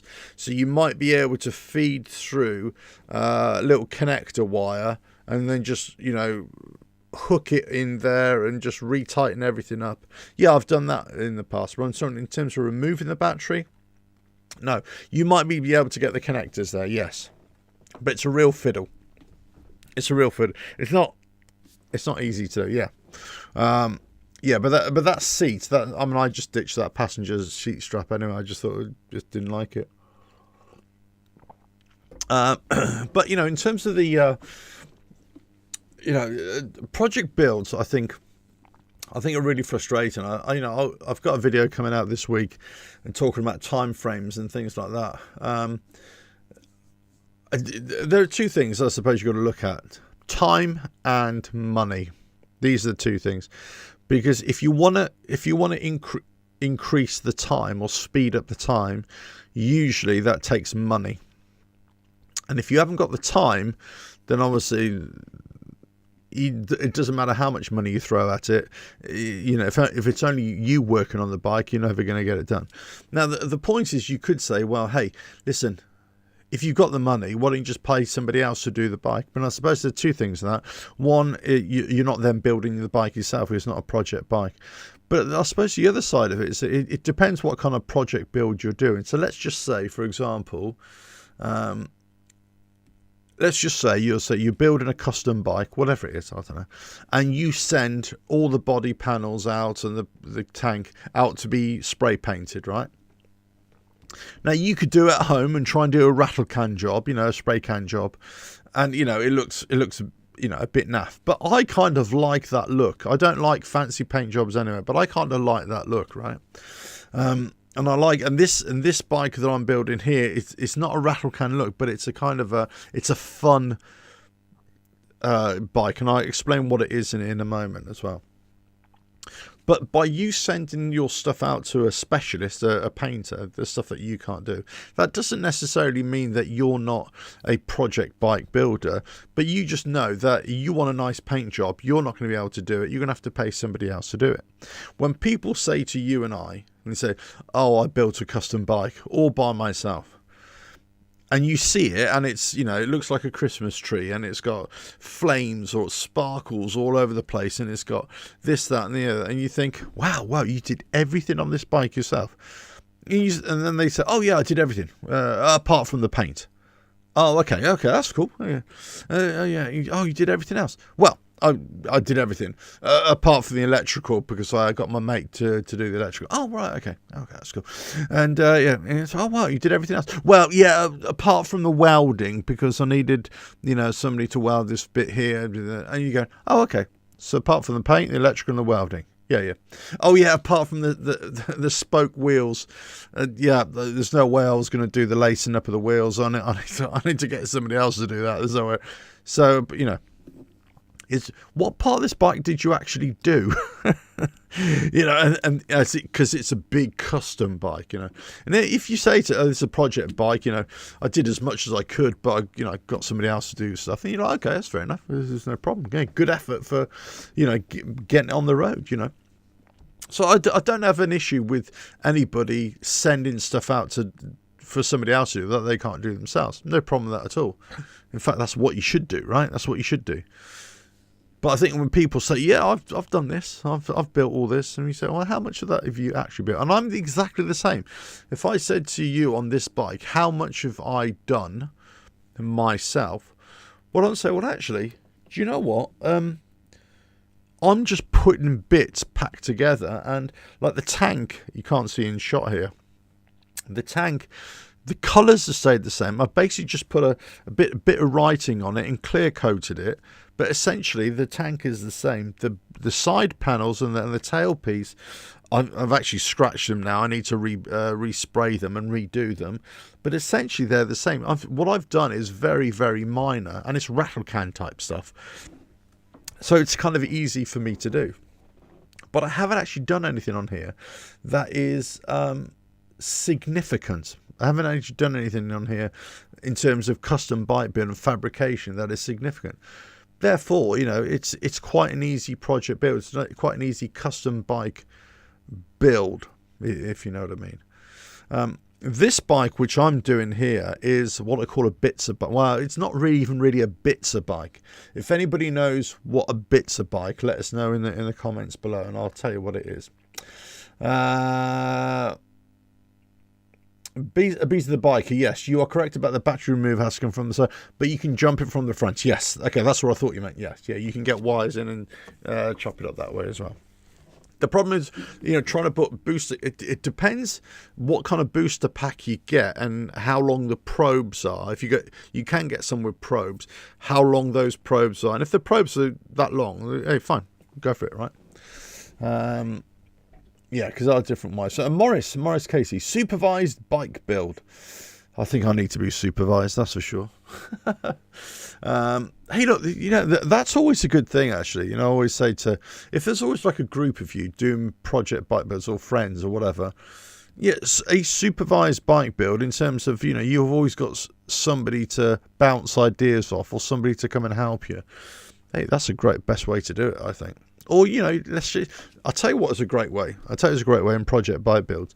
Is that, you got a friend, you and your best friend, or you and a neighbour, right? You and your neighbour. You're both guys, right? Or gals, or him, or they, or she, or them, or that, whatever. Whatever. You're two people. You're two people who either live right next to each other, or your best friends, or whatever, and you want to have a project together. It could be a father and son, mother and daughter, father and daughter, whatever, uncle and nephew, whatever. There's a couple of you. You think we're going to build this together, and you make it. It's much more than the build itself. It's more about spending time with each other.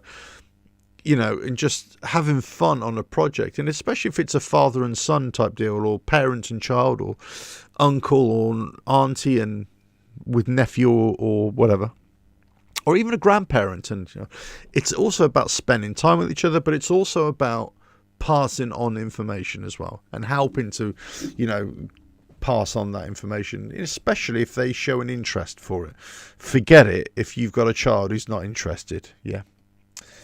So there you go. That's it. But I think there's lots of different project builds you can do. But I suppose the crux of tonight's show, of this live show, is really if you're going to do something by yourself. But if you're going to do it by yourself, this we could be here for 10 years talking about this stuff.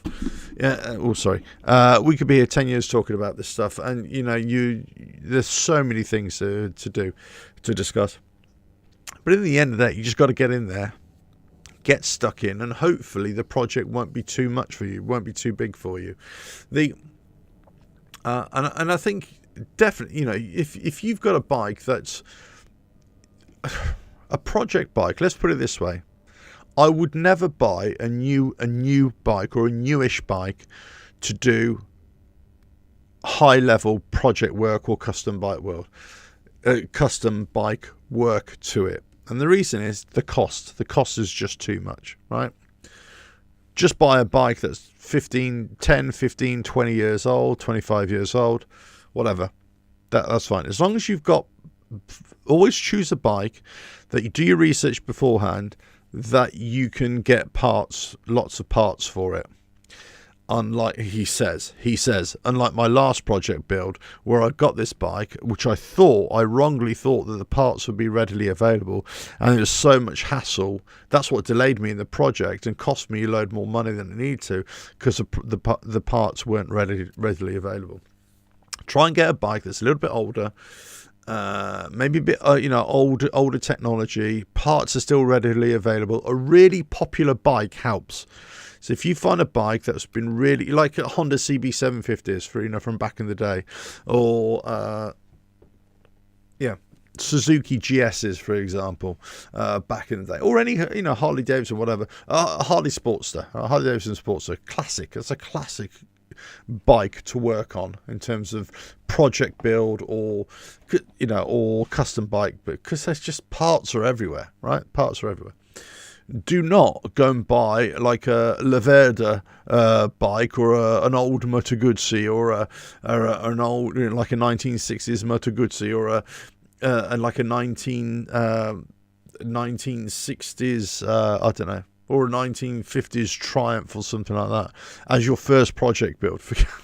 You're gonna have problems. You're gonna have problems getting parts, but also the cost of those parts as well. So get something that's a little bit older. So get something that has got plentiful supplies.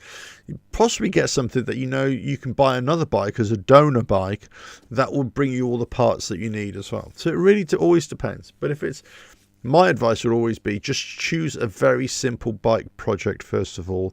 You'll get it done a lot quicker. It probably costs you a lot cheaper to do in the first place. And also, do you know what? You'll have a greater sense of satisfaction of possibly just doing a nut. I don't know what the term is. Help me out here. Is it just called a nut and bolt restoration? I think it's called a nut and bolt restoration, which you basically just break the bike down. If you need to, break the bike down, put it all back together again. It's all cleaned, it's all shiny, and away you go. Maybe paint the frame, you know, paint the tank, whatever, and away you go. That's, you know, that's good. Morris, aluminium yard. Oh yes, great he is. Sends out paintwork. Yeah. There's no shame in it. I mean, you know what your strengths are, and especially if you want something special for your, you know, for your bike paint job. Yeah. Send it out and get somebody else to do it. But anyway, listen. So the project build, I've been thinking about this week. I've been looking at it. This could take me a while yet to do. It could take me a while yet to do. I've got a few things to do. The next big thing, when I've got time now, is to see about this spark. Because I know the bike turns over. I know the electrical is set up there. The next thing is the spark. So there could be quite a few things. The spark. So it could be the points. It could be the coils. It could be the HT leads. But the chance of both coils going is rare. Both HT leads from either is rare. It's most likely to be the coils. The points. Very old on this one, so it's going to take a long one. Morris Casey, you meet the nicest people on a Marowaki. Well, I hope so. You know, my original intention was for have this to be a Marowaki theme bike. I think it's going to have a Marowaki theme color scheme on the tank. I think that's about as far as it's ever going to be. I wish it were more. But you know, the engine was split apart. It was all put back together again. I couldn't see anything in there that was Marowaki. I don't have an extensive knowledge of all Marowaki parts. I know they do the performance parts inside engines and obviously externals like exhaust and all that sort of stuff, but I didn't see anything when the engine was broken apart that was stamped with Marowaki at all. I don't know even if it is, to be quite honest with you. It all looked stock parts. So, but anyway, yes, you meet the nicest people on a Marowaki. I hope so. I hope people think that as well. You know, I'm sure when I eventually get this bike on the road again, people will have a good old laugh how ridiculous it is. Anyway, a Bitzer bike, what I said, which I regard this as, which isn't technically right. A Bitzer bike is a motorcycle that you build as a project bike from parts from different bikes. It's a bit of this, it's a bit of that, it's a bit, you know, it's a Bitzer, bits of this, bits of that, right? So you can spell it with BITCA. No, not BITSA, BITSER, BITZA. You know, there's many different ways. As BITZER, I suppose you could, you know, whatever. Bits and pieces, right? So this one has its majority is Kawasaki Z650, Z750, but there are some bits from other bikes as well. There's a couple of little custom pieces as well, or aftermarket pieces as well, but most of it is just going to be anything that I find that I don't have. I'm either going to build myself, manufacture myself, or I'm going to try and just get generic stuff, or just get anything from any bike that will work. And as I say, this project came in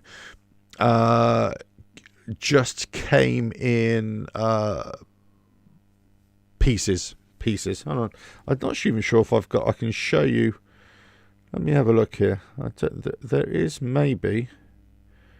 I'll tell you what I'll do. Yeah. Let me see if I can show you a photo here. Yeah, there we go. This is all the power. Look at it, the power of technology here. Hold on. Here we go. Look at that. Right. So it's right. So do this. No.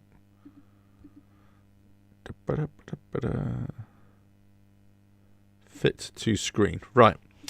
Hopefully you can see this is how it came, right? Ta-da! There we go. This is all in the back of my pickup truck. So this is the front wheel and the forks. This is the engine. It came in. It was all put together. This is obviously me splitting it apart. This is the frame back there, and what you can't see behind here, but it's all boxes of bits. On the floor outside, there's all boxes of bits as well. So it's you know, it was just full of bits, full of pieces. So it wasn't it wasn't exactly it wasn't a complete bike. And the problem with bits of bikes, the problem with bikes that comes in boxes of bits, is that you don't really know what is there, what is missing, right? So having a nice supply of fixtures and fittings and fixtures, fixtures and not fixtures. What am I talking? I'm not building a house, for Christ's sake. Fixings, you know, screws, nuts, bolts, that kind of thing, electrical wire, all that sort of stuff in your workshop. Anyway, is great. It's great to have. Morris, the bike is a 1980 registered bike. Yeah, 1980, and so it will not have indicators on this one. I've got the indicators for it, but I'm not going to run it with indicators. Prior to 1986 here in the UK, do not have to have indicators or turn signals. Don't have to have turn signals on a bike to have an MOT. I believe I've got to check it. I can't remember. This is one of the reasons why I delayed it for this year anyway, but it was supposed to be. I would have had it done by 1st of January, but I didn't. I delayed it, right? I believe this year is the first year that this bike can be on the road without an annual roadworthiness check. I believe it's 40 years, 41 years, 42 years, I believe. So it doesn't need indicators, and it won't need an annual roadworthiness check. But there is an onus on the owner of the put on the road. It's got to be in roadworthy condition. So the brake's got to work. It's got to have proper tyres, tread on the tyres. The engine's got to be running. You know, all that kind of stuff. The lights don't even have to work in terms of a headlight, because you can just have it as a day running bike, right? I'm going to have a headlight, but it doesn't. It's not necessary that it works. The brake light does need to work though. You know, the tail light needs to work. So it's going to be a very stripped back bike. So the electrical is going to be very stripped back, very similar to some of the bikes I've built in the past. But because there isn't going to be a lot of electrical accessories on it, you know, I'm thinking about not even having a key on this thing. It's going to be purely just like a secret little switch. Switch it on, push the starter, boom, away I go. I don't know. I may put a key on it. I don't know. But essentially, it's just going to be a very simple switch. On one of the bikes that I built, I had a key on it. I had a key just under the seat. But what I also did, I wired up the key to a separate little kill switch, a hidden kill switch. So even if I walked away and I left the key in the bike, the kill switch was hidden. So you couldn't even, unless you knew the bike, unless you knew me, of course, you wouldn't know where this kill switch was. So it's, you know, a very simple whatever. Morris, I thought if the switch gear was fitted, indicators are required. Yeah, they try and say that, but you don't need it. You basically remove the switch from the handlebar switches, and you just remove the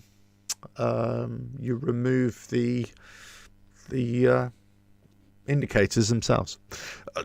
it's been a while since I've done that kind of thing as well, in all fairness. So I'm going to have to check up on it as well. I'm pretty sure that's still the case. I know it's definitely 1986, I know that, but in terms of the technicalities of that, it's one of those things. I mean, obviously, before I get on the road, it will all be done properly, it will be done properly in accordance with what I'm allowed to do. So, but yes, I would have to look into that, but I'm pretty sure. It doesn't matter if you've got, one of the things was, because I used to have a bike where I'd take it for an MOT, and because the switch was there, he was saying, well, this just shouldn't really be allowed. I say, but this bike is pre-86, so it should, and there's nothing ever written to say that the switch has to be there. However, that being said, I've just remembered, this bike is going to be eligible for no MOT, no annual roadworthiness check required. Therefore, it doesn't matter whether I got the indicators on or off, or whether I got the switch there or not, because it's not going for an MOT. It's just got to be roadworthy. And the reason why I don't need turn indicators, because I just do hand signals. Yeah, turning, that kind of thing. All that side, which is always nice and precarious. Take my hands off the handlebars and go, oh, I'm riding one-handed, Mum. Look, I'm riding one-handed. Mum, can you see me? But there we go. Anyway. So there's lots of things. I'm trying to make this as simple as I can, and it is intended to be a bike that looks as if it's just been thrown together. And the idea, I may have said this in a video when I first started it. It's a bike built from a box of bits, and it looks as if it's been put together, a bit like a Jim Bob Walton style, if you know that reference. Just put together, and it's on the road and have a bit of fun. That's the look that I'm going for. Whether I'll pull it off or not, I don't know, but there we go. Anyway, listen, guys, it's what time is it now? It's 8:45 in the evening. It's nearly 2 hours doing this show. I've been going on and on and on. Listen, before I go, then, if there's any questions, feel free to ask. Get back to the Harley Davidson stuff. If you go to the website, revelatoralf.com, you will see the resources page and the links at the top. You will see the resources page, and you'll see the top of the list there on the resources page. It says Harley Davidson M8, and there's some other ones there as well, but if you go to the top one, that's the main one. Go to the top one there, and you'll see all the links for everything for Harley Davidson. Morris Casey, Heath Robinson. Yeah, that's right. Well, I like to think of myself as a bit of a womble, really, making good use of the things that I find. So I think I really should call it a womble bike, but there we go. Uncle Orinoco, whatever it was called. I used to love the wombles growing up. But anyway, so the stuff on the website is always there. It's always there. So if you're into the Harley Davidson stuff, if you've got any questions about the Harley Davidson from my ownership and digging into it, because I pretty much dissected every nut and bolt on these bikes to try and figure it out, and most of that was for my own learning, but also for you guys as well. If you got something that you're not sure about, feel free to send me an email and ask me the question, and hopefully I'll come back with you, or I'll tell you where to look for the answer, all that kind of stuff. If you have, I'll tell you what, because on the website, it's just triggered a thought actually. On the website, I've also got places, a couple of links to pages of motorcycle cafes, biker cafes throughout the UK, or motorcycle hangouts, I should say. And there's also motorcycle events as well. If you've got a motorcycle event that you want to publicize, send me an email of it. I'll add it to the motorcycle events page, or if you've got a motorcycle establishment, hangout place, cafe, whatever you want to add to the list by region on the website, by all means, send me an email and I'll add it for you. Free of charge. There's no charge here as well. And so whoever comes to my website will be able to look there as well. But if you send me something, like you've got an event coming up, like a motorcycle rally or whatever, send it to me via email and I will announce it on the next live show as well. Okay, so this will be for the rest of the year as well. I'll do like a shout out request. If you follow the social media pages, you see what's going on there. You see all the little short videos on Instagram and TikTok and Facebook and Twitter, and LinkedIn and all that sort of stuff. You can help support the channel via PayPal, of course. Patreon as well. If you sign up to Patreon and help support the channel there, obviously you get a shout out here as well. So, thanks for all that support. Morris, thank you for the 10 likes, and that's really appreciated as well from everybody.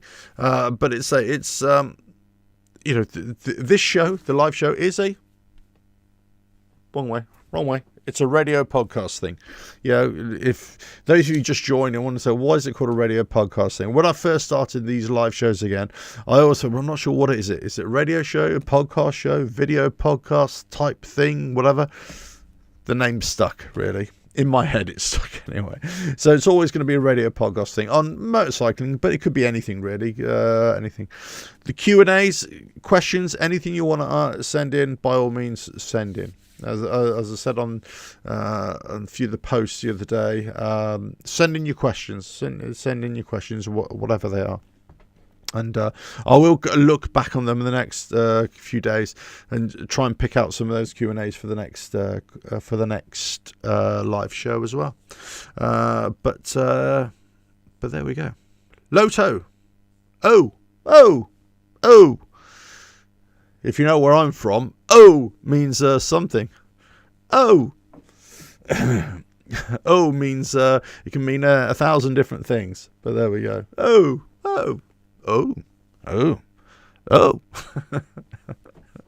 But there we go. That's a subject for another day anyway. But listen, guys, it's been emotional as always. It's been emotional. Thanks for watching. Thanks for here we go. Thanks for watching. Thanks for putting it up there. Here we go.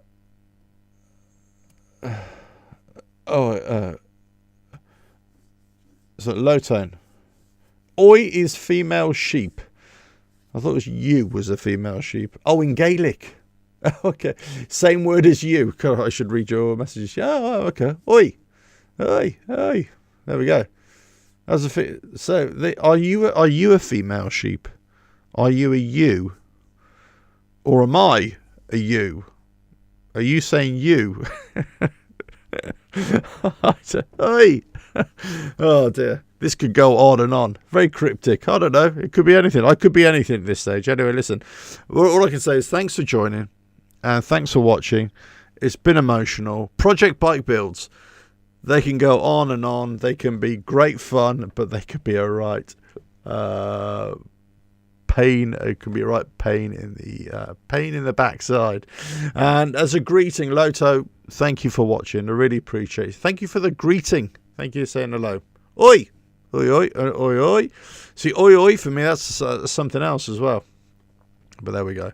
Right. Anyway, with that, I'm off to go and finish watching a program that I was watching the other night. But let's go say, I will catch you. I'll catch you again on another video. Maybe another live show. I'm sure it'll be another live show later on in the week. I'll come up with some more news stories and maybe some other things as well. Again, if there's any sort of topics that you want me to cover or have featured on the show as well, just send me an email and ask me to cover something as well. Yeah, or send me a message. But I say emails are the best things as well. Right, enough rabbiting, enough of that. Go and enjoy your evenings. Go and do whatever you're going to do. Go and spend time with your families. Go ride your bike. Whatever it is, go and do what you do. And I'll do what I do. Right. Catch you again. Ta-da.